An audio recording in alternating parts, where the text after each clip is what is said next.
سمجھ نہیں آ رہی کہ جڑے حالات چل رہے ہیں کی یہ دوتے گفتگو کیتی جائے. ایک چیز ضرور ہے جنہیں سینے چ ایمان ہے وہ اس چیز نو اچھی طرح محسوس کردا ہے کہ مسجد رحمت للعالمین دی چھت دے اتے زندگی دا بیشتر حصہ حضور دے دین دی خدمت کردیاں گزارن آلے ان دے نال متصل جناب اعلیٰ عمارت دے اندر اپنی جوانی حتیٰ کہ اپنی بزرگی تک وقت گزارن آلے بالآخر اپنی زندگی دے تقریباً 11 سال پھر ویل چیئر تے گزارن آلے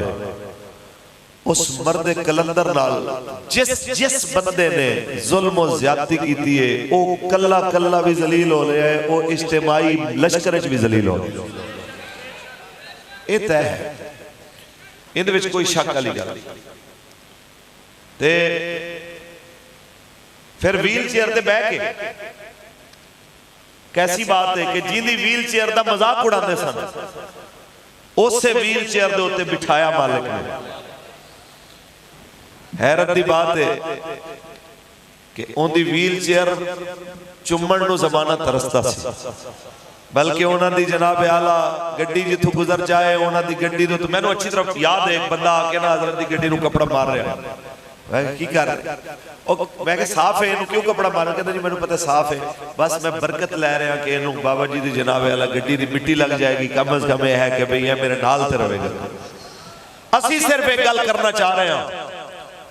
کہ رسول اللہ دی عزت دوتے جنہیں پہرا دیتا ہے وہ جیوندیاں بھی عزت دار رہا ہے جو دنیا تو جاندیاں بھی عزت دار رہا ہے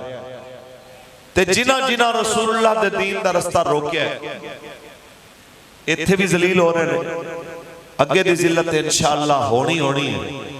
ہاں بابا جی نے دعائے جلال جڑی فرمائی سی اندھے نال ایک گل ضرور کی تھی کہ اے میرے اللہ اگر توبہ کر لیں دے پھر انہوں معاف فرمائے. مومنانہ مشورہ ضرور دے رہے ہیں کہ توبہ کر لو انسان دے بچے بڑھ جاؤ ورنہ یہ تھوڑی ہوئی ہے اس تو زیادہ آگے ہونا لی. وہ کہہ دے رہے اگلے دن نا پریس کانفرنساں ہو رہی ہیں سن ادھروں بھی کہہ رہے سن ایک غدار نے ادھروں کہہ رہے سن وہ غدار نے. شاہ جی نو صحیح سمجھ آئے گی تو انہوں بھی سمجھ آ جانی ہے. وہ شاکر دی جانب ایک جملہ منصوب ہے انہیں کیا تو شاکر آپ سیانا ہے ساڑا بوتھا دیکھ تو حال نہ پوچھ. حالات بہت خراب سن ان دے باوجود اسی رسول اللہ دے دین واسطے ہوکا دینا جاری رکھنا ہے. آج ایک پینڈ دا نا کی 105 سیمنار دے اندر اتنا بڑا کراؤڈ اس چیز دی علامت ہے کہ قوم چاہ رہی ہے کہ ہون حضور دا دین تخت آوے. باہمیں جٹ ذمہ دار ہے باہمیں دہاڑی دار ہے مزدور ہے باہمیں کوئی بھی ہے اس ظالمانہ طرز عمل تو لوگ تنگ آگئے نے کہ یارا اپنی ذات واسطے تسی روڑا تے نکلو ایمبولنساں روک دیو لوگ مر جان مریض جناب اعلیٰ آوازار ہو جان کسی نو کوئی انسانیت یاد نہ روے حضور دی ناموس دا مسئلہ آوے اس ویلے سارے انو گلہ آ جانے سارے اندے چہرے تو نقاب اتر رہے نے بہرحال